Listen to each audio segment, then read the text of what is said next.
meeting of the Planning Applications Committee. We've 3 items on the agenda this evening.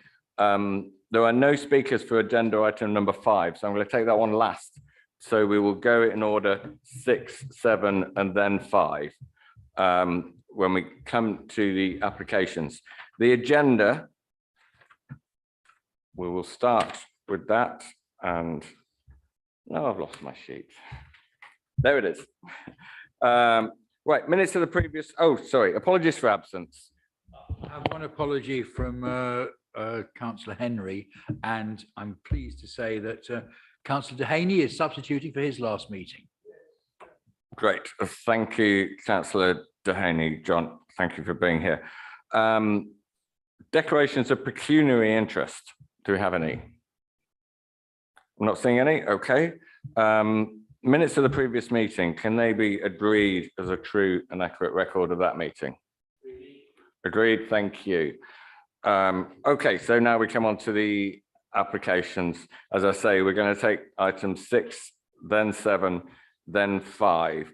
Before our Officer Lee comes in on item 6, you will notice that 6 and 7 are for the same plot of land, 2 different planning applications for the same plot of land. I just want to remind members that they are to be taken as 2 separate items. We aren't here to express a preference on which we would like. We can, as a committee, we can decide to reject both, to pass both, or one and the other.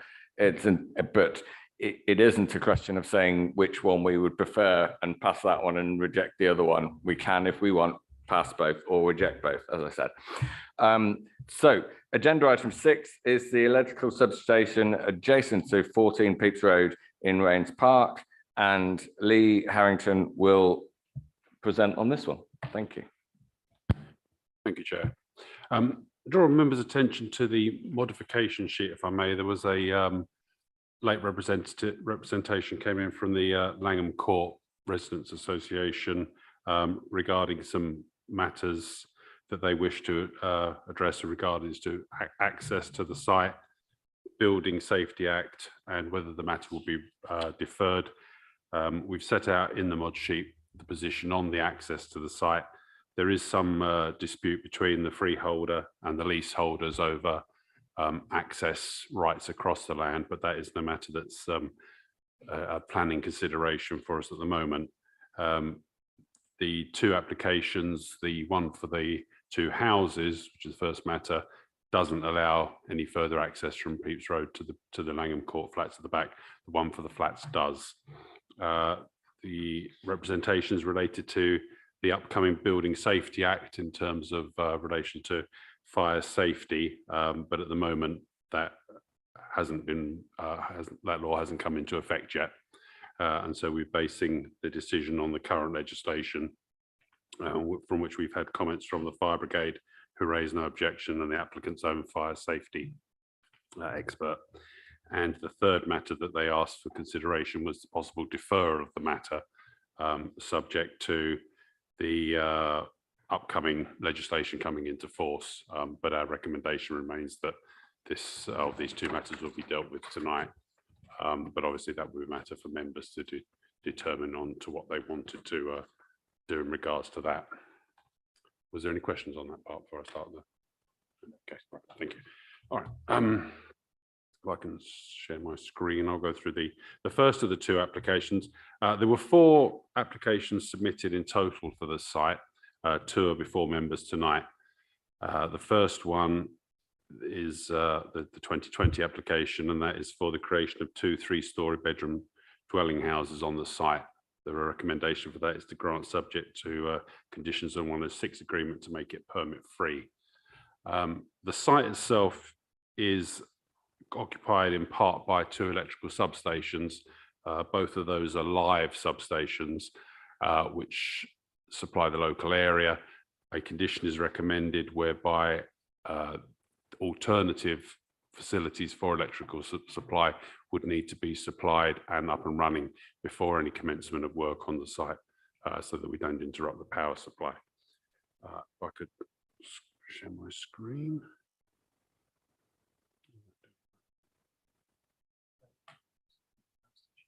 Yeah, no. Could I share my screen, Amy, please? Just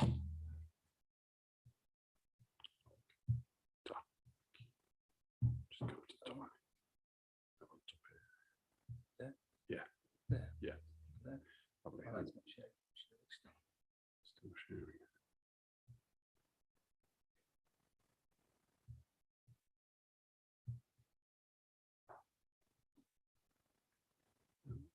All right. Thank you. The first slide shows the site in relation to its location, which is on Warple Road at the junction with Pepys Road. Let's see. Get that to move. Langham Court, which is where a lot of the ejection cameras are blocked towards the rear of the site. And you can see from there within the red hashed area where the site will be, the two substations to be up on the top left of that. Okay. No, that's not going. So bear with the IT here.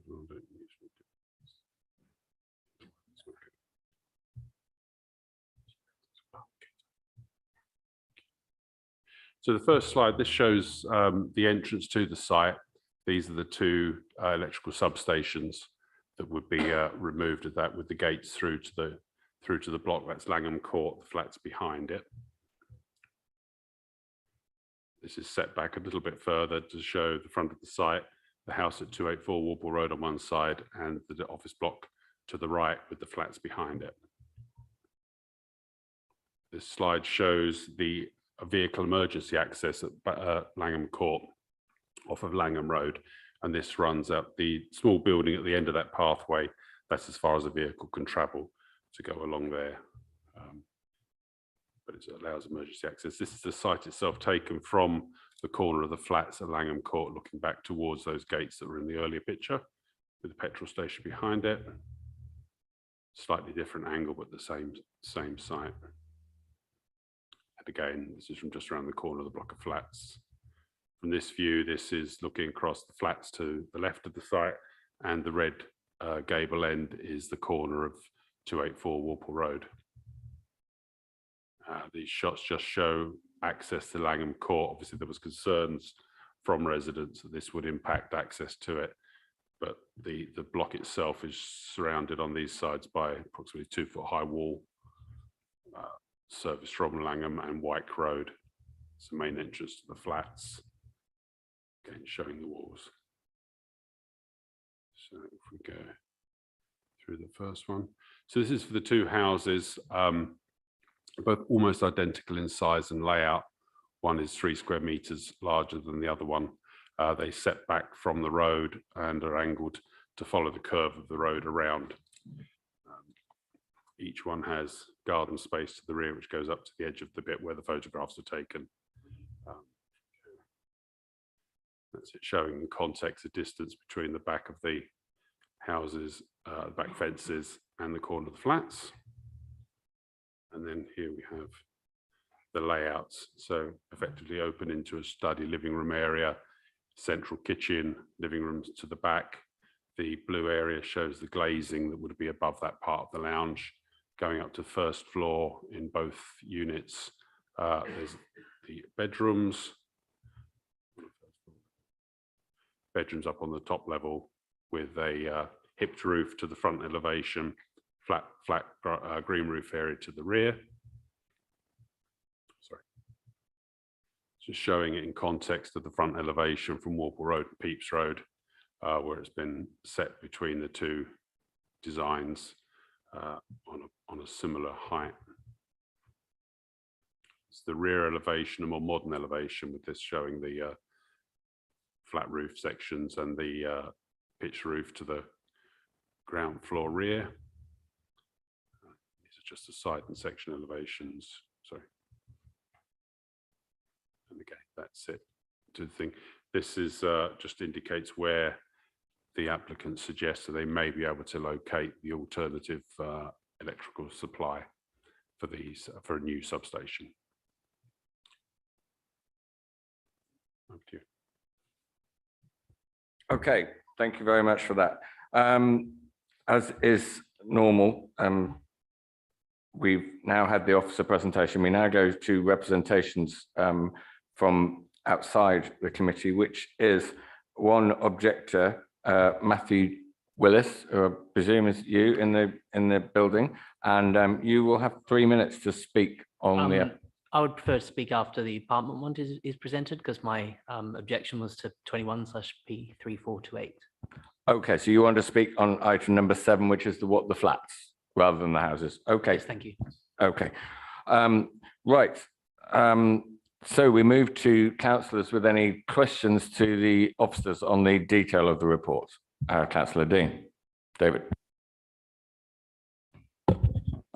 The other 2 planning applications, which I accept we're not looking at tonight, have pending decisions. Is there a reason why we're not seeing all 4 of them tonight?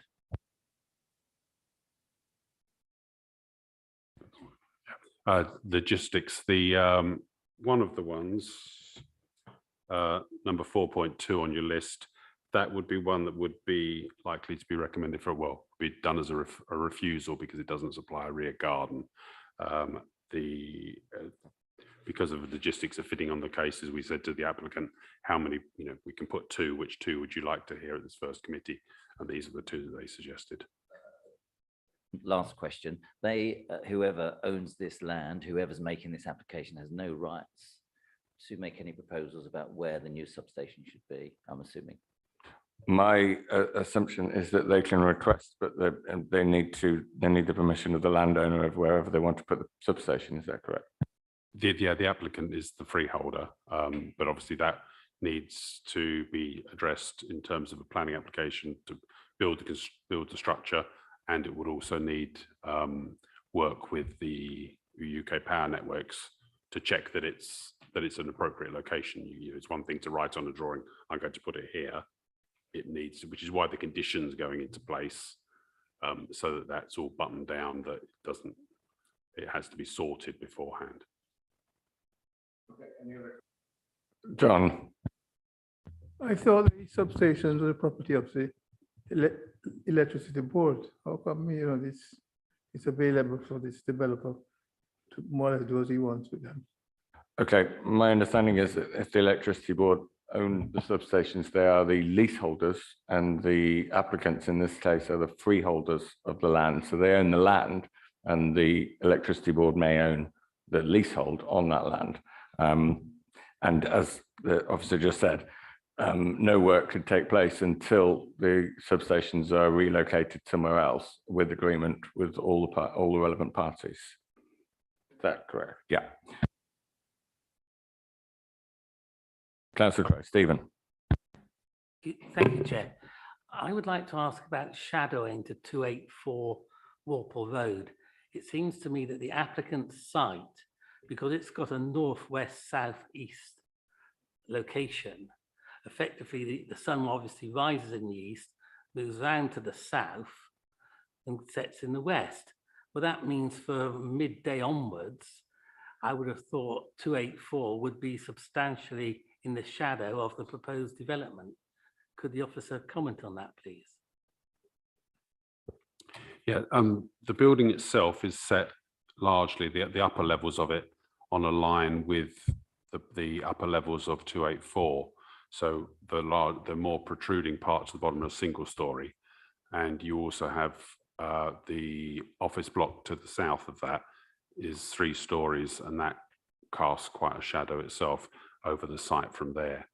So the higher parts of the houses are within the shadow of the side of 284 and within the shadow of the offices to the south of it. Sounds like I might have asked the wrong question then. Is the question, or should the question be, does the office block in Pepys Road significantly overshadow the gardens of the proposed houses? It does to a degree, yes. But they are quite long, so it would shadow over towards the main part of the building, the length of the further part of the garden, less so. Okay, thank you. Councillor Alan Brutus. Stephen. You had a graph 2 before the bedrooms, and I just want to be reassured that the houses are in line with the other houses as per the distance from Langham Court. That's it. This, keep going. That's it. Yeah. So can you, are you reassured or happy that the proposed houses are roughly similar in size and their gardens end in roughly the same aspect as the remainder of the houses, and therefore the distance to Langham Court is roughly as before? I think what Councillor Amenity is saying is the rear of the houses, the distance from the rear of the houses to Langham Court is similar to the rest of the houses from 284 down to sort of 260 on, is that whichever road that is, it's not marked on my map, and at the end of the gardens is a similar distance to the flats at Langham Court, which it seems it is. Yeah, the gardens are the houses, because they're narrow, they go back further on a lower level. But the upper levels are on a par, yes. Okay, one more question, Councillor Southgate, Peter. Thank you, Chair. The houses are just 4 meters wide. Is that unusually narrow? It seems so to me, but can you think of other instances where we approve long, thin houses like that? The minimum width for a room is actually quite small for a lounge. I think about just under 3 meters. So 4 in itself could be considered small, but it's compensated from the fact that it's long, and it is one is 7 and one is 10 square meters over the minimum required by the London plan in terms of gross internal area. So yes, whilst they're slim, there is space inside, and you have a large external amenity area as well. Okay, thank you. I think that's all the questions. Do we have any comments from members? Stephen, Councillor Crowe. Stephen. Thank you, Chair. I'm actually very concerned about the fire safety here. We seem to have 3 consultations of the London Fire Brigade. The first consultation seems to be saying it's a bit of a problem. The second consultation seemed to say, well, maybe it's a bit of a problem. Then the third consultation said the fire brigade would find a way around it. Now, the fire brigade is always going to find a way around it. Just because access is blocked, they don't give up and go home. Now, I've inspected the site earlier today, and it's pretty clear that that offshoot of land that is the applicant's site was built for fire access. The gate that's currently there is a double gate, 10 feet in size. It's clearly intended to allow emergency access. Now, we have a plan here, and it kind of suggests that people can access from the Langham Road end and come along that path to the center of the building. But just as it curves, there is a brick outhouse with 4 doors on. One is the gas meter supply, the other is the electric. I assume the other 2 are for the gardener's implements. The point is you can't get access to the corner of the applicant's site along that road other than on foot. So this is clearly to allow a fire engine with a ladder to evacuate people from the upper reaches of Langham Court. And I think therefore to deny it, because it was clearly built with that in mind, to deny it at this stage would be wrong. And on grounds of fire safety, I will be rejecting this application. Any other comments from members? I'm not seeing any. I know Councillor Crowe's interjection there was a comment, but it also was kind of a question. Can officers come back on the fire brigade's assessment of the site?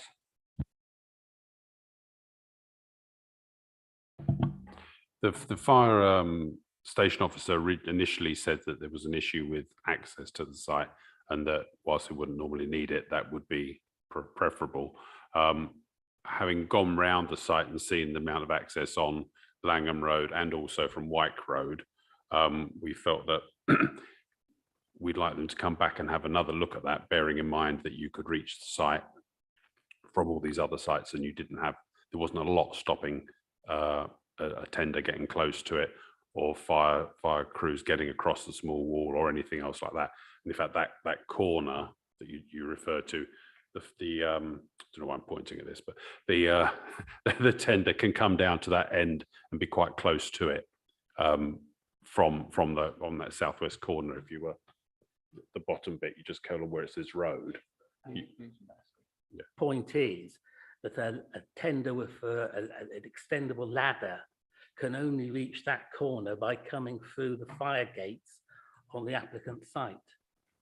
I agree that they can get in on foot and they can reel hoses in to direct water, but they can't get a tender with a ladder into that corner other than through the applicant's site. That's my view, having inspected the site today. I don't think, my knowledge of fire regulations, that it's a necessity that every corner of every building is accessible by a fire engine with a ladder. I certainly know the rear of my property could not be accessed, but the front could. I don't think it's, considering what the fire officers have said in the report, I'm unsure as to whether that could be a grounds to reject. But I'll open up to see if any more members have comments on the application. One more, Councillor Fairclough, Simon, sorry. McGrath, I told you Anthony Fairclough. Councillor McGrath. Thank you. I'm just very concerned about the fire issues, particularly the kind of changing of the mind. You know, the officers give us, the fire officers give us a report. We don't like that report, so we go back and ask for another one. And I didn't really like that. I understand Councillor Crow's comments about the ability to get the appliances, so I am very concerned about this. Okay. If there are no further comments, I'm going to move to the vote. The recommendation is to grant planning permission subject to conditions and the 106 agreement. The important condition there being that the substations are replaced somewhere else before any building work can commence. So can I see all those in favour of the officer's recommendation to approve?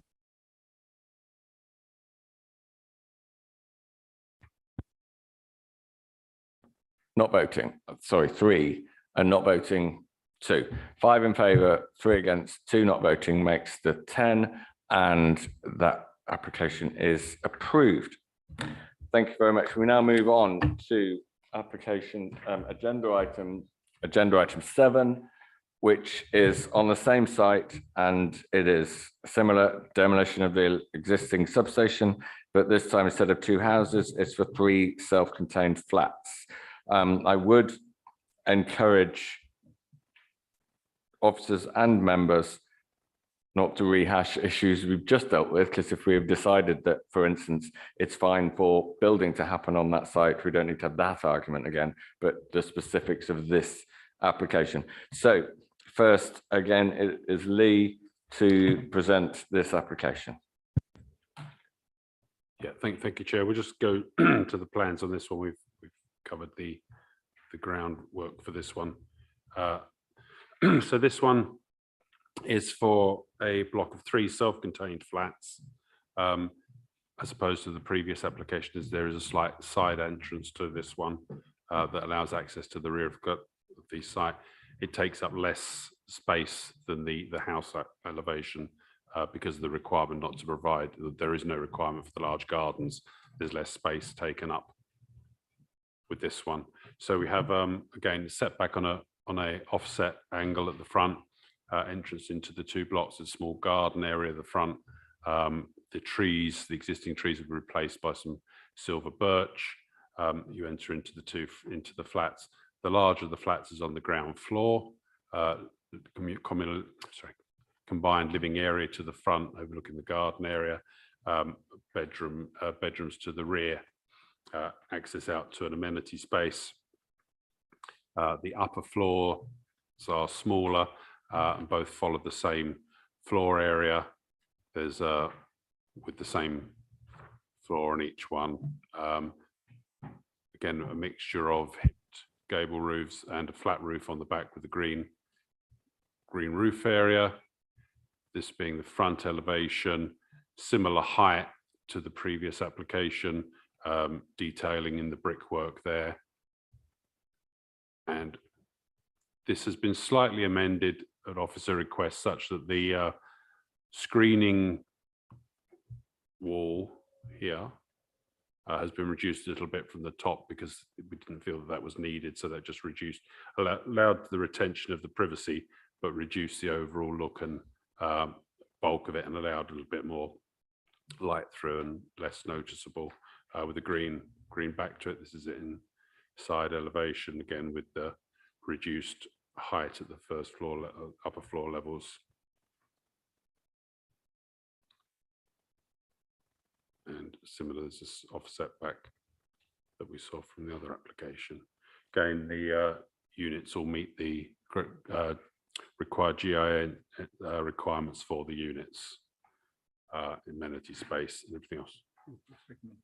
Yeah, so we just recommend again approval with a section 106 for permit-free development. It's a PTAL of 5, very close to the train station, the C31 cycle route and the bus routes. Okay, thank you very much. So on this one, Mr. Willis, you have 3 minutes to, the applicant hasn't requested to speak, so there won't be a sort of right to reply after you, but you have 3 minutes to speak on the application. Thank you, go ahead. Thank you, Chair, for the opportunity to speak. Many objections by Langham Court residents have been dismissed as a civil matter between the leaseholders and freeholder, and there is some truth in that. But why do residents now seek local democracy? Well, democracy notices were sent to 193 residents. There were 113 objections, a majority. Local, living on Pepys Road, I know the rear gates have only recently been padlocked to match the description in the application. I had been using them, and so had residents. Of all the applications for this site, the apartment plan is the most palatable. It retains resident access as per their lease. It does not, however, provide a new pedestrian access. It reduces its width and sends residents past the bins. The site is fronted by a zebra crossing, but transport planning officers raised no objections. I asked them to look again. This is a complex junction that may be remodeled in the future. No infill development should occur until that work is completed. Now, the Rains Park plan states that it wishes to make it easier for people to move around Rains Park local centre. It talks of improving access and circulation for pedestrians and road traffic, the one-way system. Rains Park Association presented plans by place with new traffic arrangements, a town square and revised Pepys Road intersection. Where else for traffic lights or street signs than in front of the substation?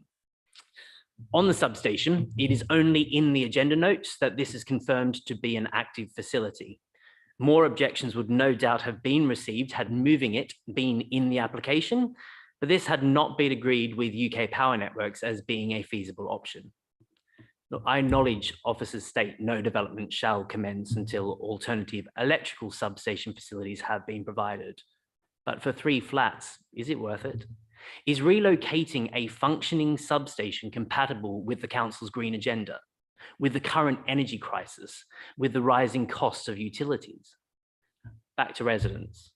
On your last page, an X marks the spot of where a new substation could be, by the bins. No mention of new waste facilities for Langham Court, but many mentions of objections related to fire safety, which, forgive me, I will repeat. November 2021, I would say that access is needed. That's the local fire service station officer. Then January 22, it would be necessary to retain some form of access so personnel with equipment could access the rear of the flats on foot. Then try again in February. If rear access for faster deployment of resources wasn't available, then this would then be the same for many other places where there is only front access. But this building doesn't only have front access. That is decided upon today by the people in this chamber. Langham Court have asked for a delay of 6 months. I recommend deferring. We're soon to have a new planning committee, maybe a new administration. It will be the existing residents who have to live with it. Thank you, Chair. Thank you very much for that.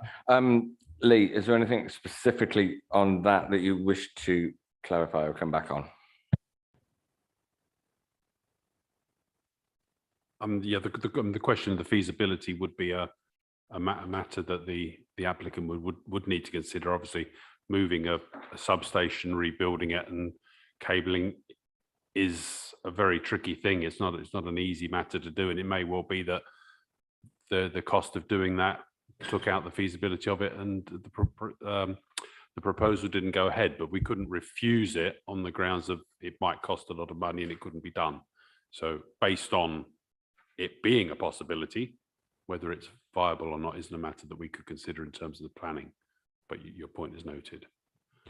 Thank you. As for the roadways, I wouldn't see where you would put an alternative road or anything that didn't impact that road itself. So I couldn't really comment further on that point. I mean, there's a zebra crossing that goes there, would impact no more than would the houses. Okay, I'll move to questions. I have one myself to start with. On the electrical substation and the X marking the spot where it's possible, my understanding is that any works in that direction and building a substation would be subject to a further planning application to this council to build a new substation.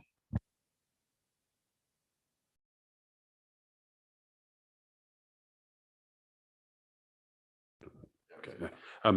Yes, it would. You would need to be to all the considerations of the impact of that on neighbours, facilities, services. The whole gamut of considerations would be just as applicable to that. So this is only a first stage matter. It could be that wherever this location went would either not be feasible or would be unacceptable to residents, officers, or the members of the committee. So this is purely, because we when we were saying this to the applicant, we said, you need to have it. It has to be somewhere where you can put it. It's not, you can't just say, oh, well, it's going to go down the high street somewhere if you have no control over the high street. So it has to be on land that they have some control over. So this is where they're suggesting that it may go, but it may well be, this is only an indicative suggestion, and it may be that it's not feasible or is in other ways unacceptable. Okay, thank you. Other questions, Councillor Dean, David? Just to be clear here, the substation being demolished and removed is not part of the legal planning application, is it? It's just a request, but it's not part of this application, is it? It is, sorry, yeah, the proposal is demolition of the existing substation, but that work cannot begin until a new substation has been put in place, possibly at that spot that they've marked or possibly somewhere else, but no works can begin until a new substation is in its place before they demolish the existing one. That is not part of the planning application. They're saying, can we demolish it? Yes, that's part of the application. Where it goes and what happens is irrelevant to this planning application. But nearly. It's relevant to UK Power Networks. It's relevant to the freeholder and UK Power Networks, but it's not relevant to this planning application. Well, no, it is, because the application says for demolition, but there's a condition on the application that you cannot demolish until you put it somewhere else. Okay, any other questions? Okay, comments from members of the committee. Councillor Draper, Nick. Just a very brief one. I mean, I cycle past this, building itself quite frequently. And to my understanding, it's accessible from just about everywhere. I'm just trying to work out if there are any more buildings that are more accessible than this, because I just don't see this business about the fire accessibility. So I've got no objections at all to it. Okay, thank you, Councillor Crowe. I don't really want to repeat myself from before, but it's about vehicle access. That pathway, it has at the end of it a brick outbuilding, so vehicles cannot go more than halfway along. You can't get a vehicle to that corner other than through the applicant's site. That's what I'm complaining about, the vehicle access. Unless you go the other way around the building. No, there's no other way round. Okay, I'm going to comment myself on this. If you look at Pepys Road I can't tell from here what the numbers are, probably 12, 14 and 16. There is no vehicle access to the rear of those houses. If you look all along Warple Road, which backs onto Langham Court, there is no vehicle access to the rear of all of those houses. There are, I'm assuming, thousands of properties across the borough where vehicle access for fire engines is only to one side of the front and not the back, or vice versa. It isn't a requirement that all sides of a building are able to be accessed by a fire engine with a ladder on the top. And my understanding is not a grounds for refusal. I'm left for any other comments. Councillor Dean, David. So comments. After comments, we're going to the vote. So Lost my mind. Yes. So I know. So the reason I asked the question about is it part of the planning application, and you are saying yes, it is, then I have a problem because half of the answer is not provided in this planning application. If you're saying that they have to demolish a electricity substation, then there needs to be a solution to that, because unless we know where it's going, we can't say yes or no to it, because otherwise it's going to end up somewhere. I mean, let's face it, you could put it right in front of Langham, the block of flats. You put it right in front of them, and that would be unacceptable to people. We say, well, we've got to do that because we've passed this already. And that would be the reason I reject this, in that it's not a full application and we still have the fire issue. Okay, I'll come to Councillor McGrath in a second, but I will respond to that. I think, as the officer said, this is a staged thing. We've already passed one application for this site. We may or may not pass this one as well, but it's a stage thing. They cannot begin building tomorrow because we passed tonight. They would need to solve the problem of the substation, which, as was confirmed, would need another planning application to this council in order to build a new substation. So no works can begin until this council, after the election at a future meeting, passes, if they do so, a planning application to build a new substation. So this is stage one, and building will not begin tomorrow if we pass this evening. There's a lot more stages to go. Councillor McGrath, Simon. Thank you, Chair. Could I just check with officers?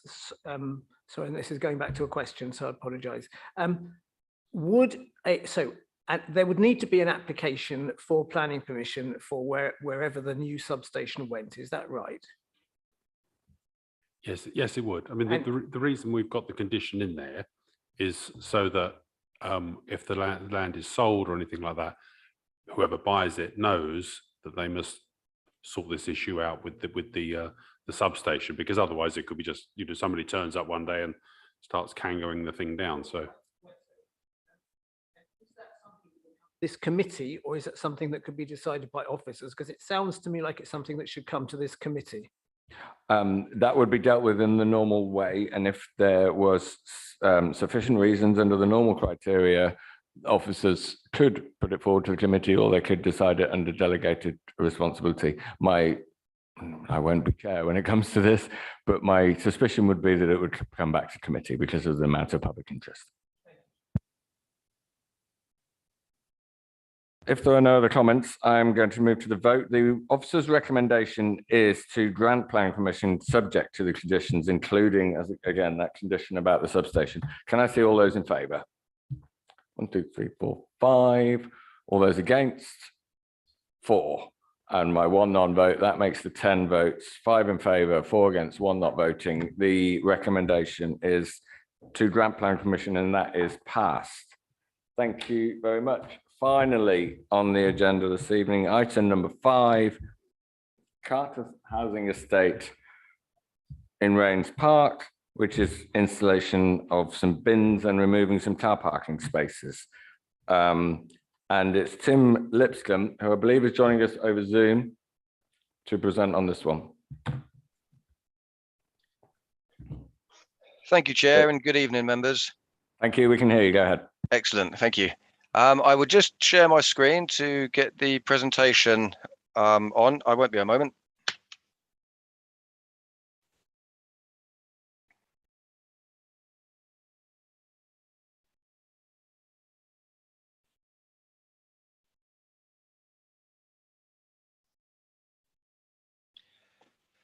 Okay, hopefully you should now be able to see the outline of the Carter's estate, which is located just off the A3 here. You have the next superstore and pets at home to the south here. There's a increase in the levels here, so the estate is quite separate from the from these commercial units to the south. The site is, or the estate is accessed from the main road here, which then leads around to Bodnant Gardens, which is a perimeter road, which leads round to the individual areas within the estate. You have two central linear parks, I suppose you'd call them. The estate itself has a notable architectural form with rather utilitarian buildings, mainly two-story dwellings with flat roofs and upper floor tile cladding, and then three-story blocks of flats along this northern edge. And there's also a community building located here with a car park. Just taking you through some of the photos. This is the perimeter road. They're mixed photos of mine and with Google Maps, which is a much wider view on the lens. So you can see the existing buildings, again, examples of the existing buildings with the parking. You'll note in the report that there's a reference to parking spaces and also informal parking spaces. So parking spaces are those within marked bays. The informal ones are ones where parking is available, such as here, but there's no actual marked out bays. This is one of the linear parks, and one of the bin stores will be in here. You can see existing bin arrangements, which are rather ad hoc at the moment. Other views along here, these are the three-story blocks of flats, which are the main focus of the application. Again, here you can see some arrangements where the bins are kept on in this access to the flats. And again, another view of Polston Gardens and Stourhead Gardens. These are the roads to the northern part of the site next to the flats. And again, you can see the existing arrangements for bin stores. So we have parking on bays, parking in garages, parking in front of garages, and then also some areas of informal parking which aren't formally laid out, as I say, such as along here. This is a site plan. The application is for replacement bin stores. So there's 422 residential units on the site, currently 388 parking spaces. The site's not within a CPZ. However, signs on the site indicate that parking bays are for residents only, but that's not formally controlled. The proposal is for 45 groups of bins. So that's 240 individual bin stores. They are going to be located on areas of existing hard standing that previously accommodated car parking, or other small areas of hard standing adjacent to car parking. There would be a reduction of 30 parking spaces, as outlined at paragraph 3.3, and you can see a breakdown of each road within the estate that would be affected, and the impact on parking and the provision of how the number of bin stores in that area. The bin stores themselves would be a solid steel-clad construction with curved roofs, standing at a height of around 1.5 meters. I take you through some of the plans. I don't know how clearly you can see this, but there are each of these colored areas we can zoom in on in a moment. But this shows the basic provision of bin stores across the site and parking spaces to be lost, which are marked in red. So here you can see, for example, this is the three-story blocks of flats along here. You can see provision of 3 here, which would necessitate the loss of a parking space here and here. There's many examples around the site where it's shown to be a parking space lost, but in reality, it's very likely that that space and a number of others around the development would continue to be used at times of parking saturation. Again, taking you around a similar layout to what I've shown you on that previous plan along the rest of Polston Gardens and Farnham Gardens. So all this northern part of the site where the 3-story flatted blocks are. And so there would be elements along here where parking bays are lost. And and you can see far less in this area further from the flats. This is an image of the bins in their various clusters and a more detailed appearance. Okay, moving on to the planning merits. The applicant has set out that the new bins are needed due to changes to the waste collection through the South London Waste Partnership, which has introduced fortnightly collections, resulting in a shortage of space for existing bins. The way it works is that bins are collected or rubbish is stored internally in internal rubbish cupboards and then brought out onto the roadside for collection. This scheme would do away with the internal rubbish cupboards, which have proved to be a fire concern and also have concerns such as vermin being introduced into the building itself. So the proposed method is proposed to counteract and provide a suitable, robust system that can't be moved around or knocked about, and they'll stay where they're supposed to be. So apologies, coming on to the principle of development. Obviously the council supports refuse collection and proper facilities to do that. However, that is only acceptable subject to a rigorous maintenance and management regime, which we will look to seek by condition, and I'll come on to that. In terms of the visual impact, there is some adverse impact, but it does replace ad hoc arrangements of groups of bin, and overall the proposal is considered to improve the character of the area. Pages 24 and 25 deal with residential and environmental impact. As you can see, a refuse and recycling operational waste plan is sought by condition, and that's to ensure that details of mitigation and management measures are secured. As I say, communal bin stores have the potential to create problems if they're not well managed, and so that will be a key part of what they need to come in with to discharge any condition on that basis. In terms of transport, the key issue is the reduction of parking spaces across the estate. I've been to the estate at various times, and there are times when it clearly is at capacity, less so during the middle of the day, perhaps. There are often more spaces on the perimeter road, but I note that these are further from people's houses and not necessarily such an attractive place to leave your car for long periods of time. However, the issue is that London Plan parking standards are such that limited car ownership is supported and encouraged. Therefore, they'd still be well within the limits of what would be acceptable in terms of London Plan parking, which is based on maximum occupancy. So as you can see in the report, the parking ratio goes down from 0.92 spaces per unit to 0.85 spaces per unit across the estate. The Housing Association had looked at ways that less parking spaces could be lost. That could have involved eating into some of the raised landscaped planted areas. However, that in itself has an impact on visual amenity, reducing those otherwise vital green areas. And this approach was considered to be, as well as being the most cost effective, but the most functional for collection and also in terms of the visual impact on the estate. Officers conclude that the development is acceptable. It's been worked out in tandem with the council's waste management team, and subject to the restrictive conditions that we recommended at page 28, officers recommend approval. Thank you, Chair. Thank you very much, Tim.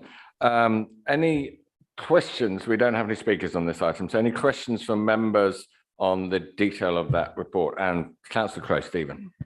I've got a few questions, if I may, Chair. My first question really is about the consultation.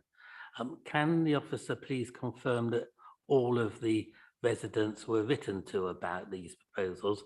Because I find it rather odd that there's over 400 units here. We've only had 11 responses. Okay, that's Councillor Crowe's first question. Tim, I mean, the report states that we wrote to everybody. Just confirm that that is true. That is the case. Everyone within that red line site area, it was consulted. I've had a number of phone calls, as well as any of the objection letters. So it may be that a lot of people who have had queries about it have phoned me directly. But yes, that is the case. This is a number of objections we've had, and everyone within that red line was notified. Thank you, Chair. Okay, thank you. Councillor Crowe, you had another one or two questions? Number two, if I may. At the top of page 7, it talks about the PTAL ratings, and the majority of the estate is 1.B, and then it says, and 0 for the westernmost parts of the estate. So I was wondering if you could confirm which roads are the most western. I'm presuming that's the parts that adjoin the A3, but Tim will confirm that. And could you stop sharing your screen as well, please, Tim? Yes, thank you, Chair. I should have stopped sharing that now. In terms of the question on PTAL, that's exactly right. The western areas are the parts which are adjacent to the A3, so there's no immediate access from that side. All access is from the east. The PTALs are therefore reflected in that the access to the site is a higher PTAL, which drops off gradually further and further as you go to the west of the site. Thank you, Chair. Okay, thank you. You said you had another question. My Councillor final Crowe. question Stephen. is, on pages 17 and 18, we see for each road how many parking spaces are lost. Can you please tell me how many parking spaces each road has, so one can see the kind of percentage loss? Okay, I'm not sure we're going to have those figures, but overall, we're losing somewhere around 10% of the spaces. So I think what Stephen is driving at really is, of those, all the different roads, are they all losing roughly 10% of their parking spaces, or are there any particular roads that are losing far more than others, and therefore some losing fewer? Yes, thank you, Chair. The reduction in parking spaces isn't uniform across the entire site. A lot of the roads aren't affected, or it will just be one food waste recycling. In terms of the roads which are adjacent to the 3-storey blocks of flats, I don't have a figure for each road in terms of what parking spaces they have now. It is, as I say, not equally reduced across the site. So Polston Gardens in particular will have a reduction. It might be easier if I show you on the screen again, and you can get an idea of the number of the amount of space for parking currently and the amount that would be lost. So Yeah, here, Polston Gardens, you can see along here, these would all be parking spaces. So 1, 2, 3, 4, 5, 6, 7, 8, 9, 10, 11, 12, 13, 14, and then a number along here, 15, 16, 17, something along that number. And we've got 1, 2, 3, 4, 5, 6, 7 going there. So that would be closer to sort of 35% perhaps in that particular area. Not all of the, along here, the parking spaces are for houses, so they wouldn't be affected. But it would mean having to park somewhere else around the estate. So there is going to be a reduction, which is heavier in some areas than others. But I don't have a specific figure for each road. Thank you, Chair. Okay, thank you very much. Any other questions from members? Simon, Councillor McGrath, Simon, and then Councillor Southgate. Yeah, thank you. There's some reference in item 7.3 to the need to have a waste plan with Clarion about this. Otherwise, there's a potential for things to get very unpleasant and not, environmental problems. To say the least, the track record of the council and Clarion isn't terribly good. I won't go into more details, but I just wondered what the ongoing, I can understand that you have a plan and, that's all, it all looks fine at the beginning. What's the ongoing way in which that plan is monitored, and what happens if Clarion isn't meeting its side of the plan? Thank you. I'm going to take Councillor Southgate's question as well, and then come back to Tim to answer both. They may be on a similar subject. Councillor Southgate. Yes, it's related. Is it intended that the waste storage be dedicated to particular flats?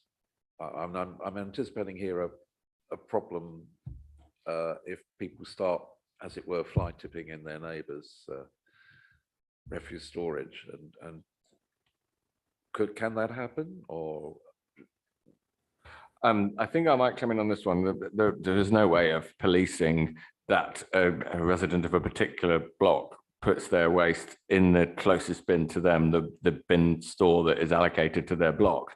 If they're walking on their way out, they can drop it in any bin they like. But as long as the bin storage across the whole estate covers all the waste produced by the whole estate, that shouldn't be a problem, even if sometimes people might have to walk a short distance if their most local bin is full.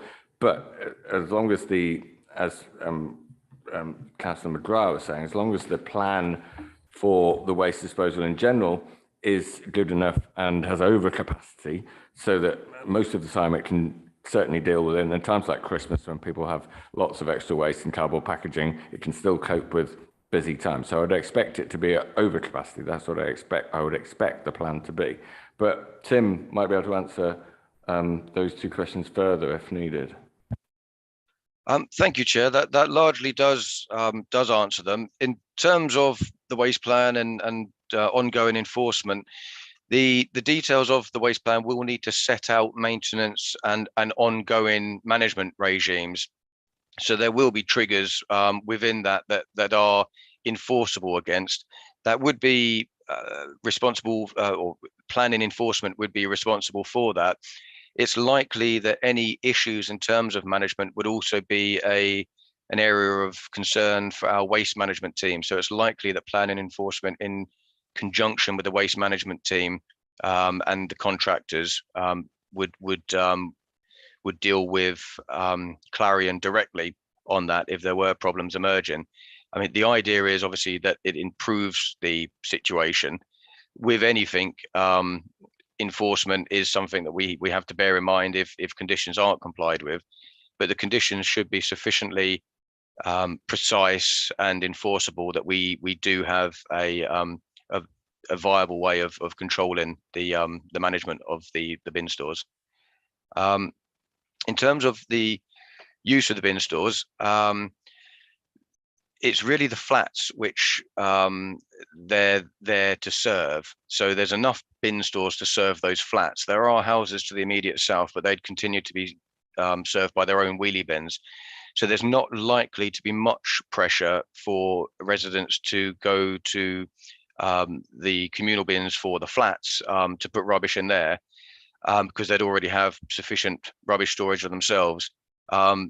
But yes, it is possible that there could be incidences of other residents putting rubbish in them. Again, the conditions that we can put in place, we're asking for measures to manage it, and if there are measures that can reduce it, we'll look at that. But it is possible that residents may use different bins from time to time. Thank you, Chair. Okay, thank you. I have a brief question of my own, which I don't know whether, but the proposal is to put sort of external bin stores and to replace these internal stores, which are within the buildings, which might be unhygienic, attract rodents and other vermin, etc. But are there any plans to use those spaces? I mean, I know lots of other estates put doors on the front and have lockable storage units that people can rent, or it could be bike stores or moped stores. Have they put in place any plans to use those spaces that they're now no longer going to use for bin storage? Yes, this was something we raised with the applicant. As much as anything, objection letters have flagged this up and suggested they could be used for bike stores or buggy stores. This could well be the case. It wouldn't require any further planning permission for those internal stores to be reused in that way. We have got a condition on for a scheme to make good those existing areas. That can either be through a reuse, but if they're not to be reused, what we don't want to see is them just left open, whereby if people have been putting rubbish there for many years, they may continue to do so if they're left open unaltered. So we do have a condition to control the future use of those areas, and if it can be used for some beneficial purpose, then all the better. Thank you, Chair. Excellent, thank you very much. Right, we'll move to comments from members of the committee. Councillors Dean, Crowe, Draper, in that order. David. Well, the problem exists because the council said they had a more efficient way of collecting waste, and clearly they don't, because they've had to remove 33 parking spaces because they haven't provided a solution. They've provided a further problem. The irony here is that most of Rains Park and Dundonald wards, and I've checked with my 3 fellow Rains Park councillors, there's rubbish strewn everywhere, but not Carter's estate. We've never seen any rubbish there. We've never had any complaints about rubbish there. We were amazed that this came up. And I also would like to draw your attention to the last time something like this came up.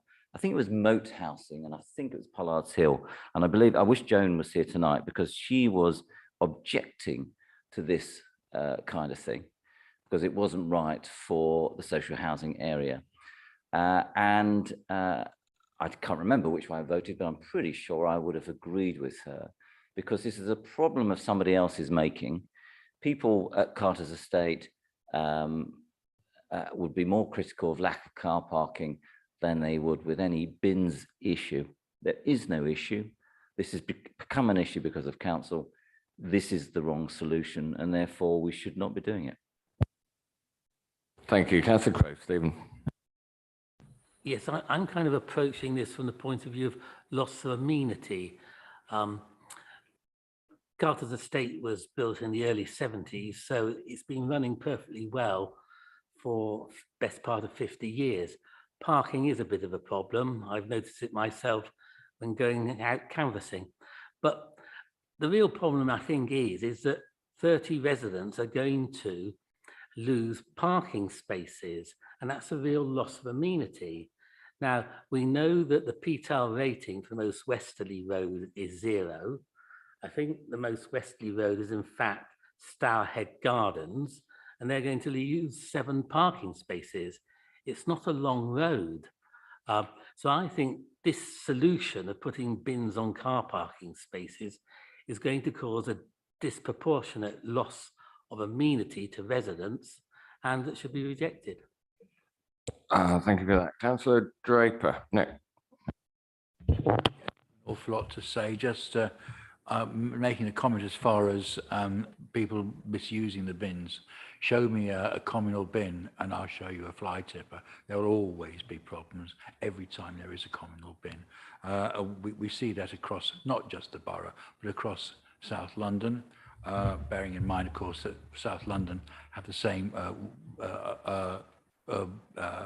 arrangements for picking up of rubbish across 4 boroughs.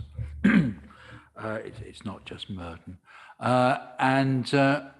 Looking at the solution you got here, I can think of estates across not only Merton, but Kingston, Wandsworth, whatever, who would give their right arms to have something as good as this. And I thoroughly approve of it. Okay, Peter, go ahead. Yes, thank you, Joe. My only concern here really is there's nothing to encourage people to minimise their waste, quite the reverse. It seems almost to encourage them to be profligate with it, and that's disconcerting, to say the least. But that really is my only concern about it. Okay, thank you. If there are no other comments, I'm going to move to the vote. The recommendation of officers is a grant planning permission subject to the conditions. Can I see all those in favour? 1, 2, 3, 4, 5. All those against? 4. 1 not voting makes the 10. 5 in favour, 4 against, 1 not voting. That application is approved. So those are the applications in front of us this evening. Before we go to the final 2 items of the agenda, myself, Councillor Draper, Councillor John Dehaney, and Councillor Southgate, and Councillor Crulliam are voluntarily leaving the council at the end of this meeting, and Councillor Crowe. Sorry, I didn't realise that. Other members are standing for re-election and may or may not return after next Thursday, but I want to thank every member of this committee, substitutes, and those members who aren't here for all of their work over the nearly 2 years that I've been chair, and before that, the whole 4-year term of this council. I want to thank everybody for their work. And this is a committee, obviously, that sometimes takes a lot of time and meets 12 times a year. It's quite an onerous responsibility. And I'm glad we've had a generally good committee over the 4 years, and that we've, I think, done some very good work. So thank you very much for that. Can I just say something? Certainly, Councillor Ambridges. Yeah, thank you for being so considerate and polite in recalling and remembering our councillor friends who are stepping down. I'd like to thank them as well, but also like to thank you on behalf of the committee for the way in which you have chaired this committee. In particular, very impressed with your sterling efforts to abstain and to show impartiality. I think we've all appreciated that, but also the way in which you've engaged with the officers, brought them in and brought us all in, and always had an eye to the clock. That was very, very appreciated. Thank you to the officers as well, but thank you for a superb chairing of this committee over the last 2 years. Thank you very much, Stephen. Thank you. Okay, the final item on agenda 9, planning appeal decisions, a report to be noted. A question, Councillor Dean. So application P4183 Dundonald Recreation Ground. So the appeal was allowed.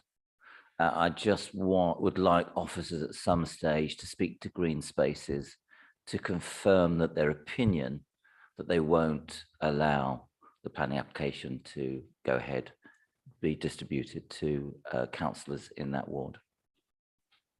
I'm sure that can be done, and thank you. Yes, Simon, Councillor McGrath.